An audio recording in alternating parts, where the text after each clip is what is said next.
You design a set to help swimmers improve their skills, and everything works. Unfortunately, that doesn't happen each and every time. Sometimes it just doesn't work. So what do you do? That is what we'll discuss today. Hi everyone, Andrew here, helping you help your swimmers get faster. So the question I received is, how do you troubleshoot the skill work when your approach doesn't connect the dots for swimmers within a reasonable period of time? What's the balance between giving swimmer more time to figure it out versus modifying your approach? So this is an awesome question because it's something that we run into all the time. What we do rarely works 100% of the time with each and every swimmer. So we have to be flexible with what we do. We have to learn to adjust how we're tackling different problems. We have to have a game plan, we have to have a strategy, and then we can implement that strategy, and then we're going to have to adjust it. And most importantly, we can learn from what happens so that we can readjust our game plan in the future, we can readjust our strategy in the future, so that way, whatever problem we run into, it's less likely to occur in the future.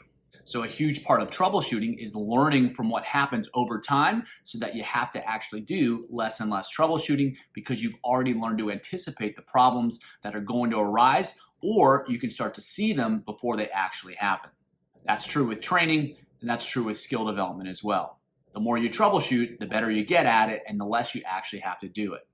That being said, I'm going to share you what my approach to troubleshooting skill development is, especially when what I expect to happen doesn't necessarily happen, or things just don't look, or things just don't go the way I expect or the way I want. And one of the important considerations here is that of time. And so if we have infinite amount of time, we can give swimmers infinite amount of time to figure things out. However, we don't have infinite amount of time. So we want to get progress, we want to get a change, and we want it to happen relatively quickly. So the question was asked, what's a good time frame? And that's a really important consideration because if you wait too long, one, you don't want to waste time, and two, they might not ever be able to figure it out. And so if you never change the course of action because you're just trying to give them enough time to be successful, it may just be a waste because you're using a strategy that's just never going to work.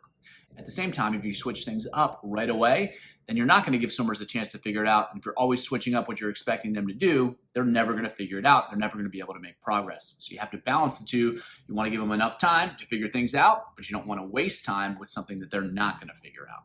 So here's the basic process that I use when troubleshooting skills. The first thing I'm going to do is look for a change. What I want to see, what I'm looking for is any sort of positive change.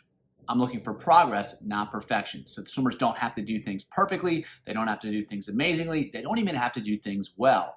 I just want to see that what I'm asking them to do is creating some sort of change. Because if we're getting some sort of change, that means there's the potential for things to change further down the line. And with more practice, they can continue to improve. However, if I'm not seeing progress, even on that given day, if I'm not seeing some sort of change, that's usually a pretty good indication to me that I'm not using the right strategy either for the group as a whole or for a given individual that's not making any progress. And again, I'm not looking for big changes. I just want to see something that indicates that what we're doing is having some sort of positive effect. If I'm seeing some sort of positive effect, I'm probably going to let them continue to figure it out. But if I'm not, after a few repetitions and they're not seeing progress, then I'm probably going to move on to something else pretty quickly. And again, this is one of those things that you get better at the more you practice it. You can start to see if something's not going to work at all or if they just need a little bit more time. And if they're making a little bit of progress, if it's getting a little bit better, that's usually a pretty good indication that things can improve over time and it's time to be a little bit more patient rather than switching it up. But if things aren't getting any better, they look exactly the same and the swimmers clearly aren't getting it, well, it's probably time to switch things up and do something different. We don't have a lot of time. We don't have a lot of energy. We need to use strategies that are going to be effective. And so if we're not being effective with what we're doing, it's time to switch it up and make some progress. So if everything's going well, all you got to do is be patient. But if things aren't going well, the first strategy I'm going to try to change the how, not the what. So for a given activity, I can try to make it less complex. I can try to make it easier. I can give them training aids. If I'm using resistance, I can take away the resistance. I can have them go shorter. I can have them take more rest. There's lots of different ways to make what you're doing easier. So again, you can just see that small amount of change. That's what you're always looking for. If you can get some change, you can always make things more difficult later. So let's use an example, one that I like just because it's pretty effective at illustrating the concepts. Paddle cap freestyle, they're swimming with the paddle on their head. Let's say that they can't make that change and the paddle keeps coming off. Well, the first thing you could do is you can make it less complex. So you take away the breathing and you just have them swim forward with the paddle on their head, not worrying about the breath. Hopefully they should be able to do that. And to make it even easier, you're just going to have them go for 4 strokes and keep the paddle on their head. Again, hopefully they can do that. Once they're successful with that, then you can start trying to add mini breaths where they just move the head a little bit, but still try to keep the paddle on. And then you can eventually progress to full breaths. So again, we're trying to get them to a position where they're being a little bit successful, and then we can always make things more difficult. And if I can get them to a position where they can be a little bit successful, I'm happy. Using that example, let's say I have them swim with just the paddle on and they still can't figure it out. Well, that's probably not going to be a great activity for them. We're going to need to try something different. And then staying with that example, maybe you have them use fins to make things a little bit easier. Maybe you let them have a buoy to help keep their hips up, to make it a little bit easier. You can keep the distances really short. So if it's really young swimmers, maybe they're only going 12 and a half. If it's senior swimmers, they're only going 25s, and you just give them more rest to make sure that they're successful. So we're taking the same basic activity, but we're scaling it back. We're bringing it back to try to put them in a position to be more successful, to try to make things easier. And then if that doesn't work, we're probably going to have to take a look at a different option. So one more consideration here. Sometimes it's actually beneficial to make things a little bit more difficult to really push them out of their comfort zone. For instance, if they're doing a breaststroke timing drill and they're having a trouble trying to figure it out, if you either have them use a stroke rate or a stroke count, either small or big, high or low, that can actually push them out of their comfort zone and make it a little bit more difficult. But sometimes that change can actually be useful for helping them figure it out. And so that's probably a strategy used a little bit more with older swimmers rather than younger swimmers. However, the concept's still valuable. Sometimes making it a little bit harder can actually make things a little bit more effective because it pushes them to change, pushes them out of their comfort zone. And to reiterate the overall point, if you know it's a good strategy, it's one you're confident in, scaling it, making it a little bit easier is probably the first thing to do rather than just blowing it up and trying something completely different. That being said, sometimes it's the strategy. And so if plan A doesn't work, now it's time to check out plan B. Then it's time to check out plan C. Then it's time to check out plan D. You want to have them and you want to use them when you need them. And if swimmers aren't figuring it out with your preferred strategy, it's probably time to throw in plan B. If you have time, sometimes just within the practice, if you realize what you were planning on doing isn't going to work, then you can try the next strategy that you had in the back of your mind. Sometimes that's not feasible, and so the next time you work on that skill, you just have to make that adjustment, and you, instead of using the strategy you started with, you just start with plan B the next time you write a set for that particular skill. And that's fine. It's not a waste of time. You've learned something valuable. You've got to see how swimmers approach that skill, and then you're more equipped to use another strategy, and you're more aware of what you need to do and how to make it happen. The thing that's important to remember is that there's almost always something that will work.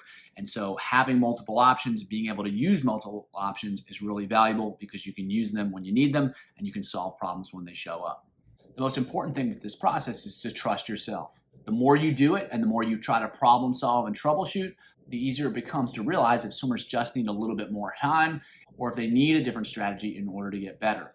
As you get more and more confident, you can start making decisions earlier and you can start making decisions with more clarity. You'll realize pretty quickly these kids are doing fine, they just need a little bit more practice, and you can even realize sometimes after just a couple repetitions that this isn't going to work and you need to take a different strategy. And again, the more you do it, the easier it becomes to make those decisions, and the more confidently you can act when you do make that decision.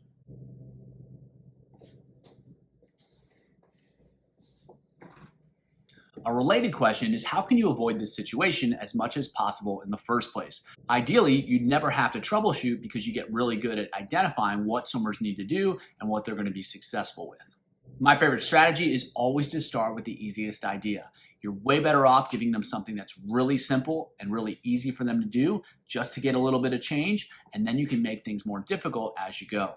You want to give them the chance to be successful. You want to get some sort of change, even if it's small, and then you can start to build some momentum by building off of that really small change, make it a little bit bigger, make it a little bit stronger, and then going from there.